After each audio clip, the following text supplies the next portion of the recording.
ఎవరి బిజీ వాళ్ళది, ఎవరి లైఫ్ వాళ్ళది. ఇక్కడ మిమ్మల్ని మీరే ప్రూవ్ చేసుకోవాలి. ఎవడో ఏదో అంటున్నాడని మీరు భయపడకూడదు.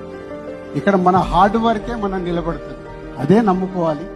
ఎవరో ఏదో చేస్తారు ఇక్కడ ఇండస్ట్రీ, ఎవరు ఏమి చేయరు. Hello everyone, welcome to beats Telugu designing academy.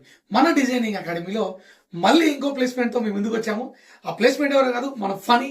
Last time అంటే బీట్సెల్ కు వచ్చినటువంటి స్టూడెంట్స్ తో ఛాలెంజ్ అనేది ఏం చేయడం జరుగుతుంది, 100% జాబ్ కొడతా అని చెప్పి. ఛాలెంజ్ ఎందుకు చేస్తున్నానంటే ఖచ్చితంగా నేను ఛాలెంజ్ చేసిన ఖచ్చితంగా చేసి చూపిస్తాను ప్రూవ్ చేస్తున్నటువంటి స్టూడెంట్స్ లో కొందరు ఉన్నారు మనకు. దాంట్లో మన ఫనీ ఉన్నాడు, డైరెక్ట్ లైవ్ లో కూడా చెప్పాడు. తనకు ఎన్నో ఇంటర్వ్యూలు రావడం కూడా జరిగింది. అక్కడికి వెళ్ళి వచ్చిన తర్వాత కూడా సార్ నేను మళ్ళీ వెయిట్ చేస్తా, మంచి జాబ్ కొడతాను వెయిట్ చేశాడు. సో తను ఫైనల్ ఏంటంటే ఉద్యోగం సాధించిన తర్వాత మళ్ళీ చాలా హ్యాపీ మూమెంట్ లో సార్ నేను సోషల్ మీడియాలో ఛాలెంజ్ చేశాను కాబట్టి షేర్ చేసుకుంటా అని చెప్పి మన దగ్గర రావడం జరిగింది మళ్ళీ. సో తన యొక్క ఫీడ్బ్యాక్ మీ అందరి కోసం. So finally congratulations Phani. Yes, congratulations. Next లెవెల్కి వెళ్ళాలని మనం హార్ట్ఫుల్ గా కోరుకుంటున్నాం. థ్యాంక్ యూ ఫర్ బీట్సెల్. నాకు ఇంత మంచి ఆపర్చునిటీ ఇచ్చారు. అట్లా ఒక కెరియర్ కూడా సెటిల్ చేసారు, ఒక లైఫ్ అన్నట్టుగా నాకు ఇప్పుడు ఇది.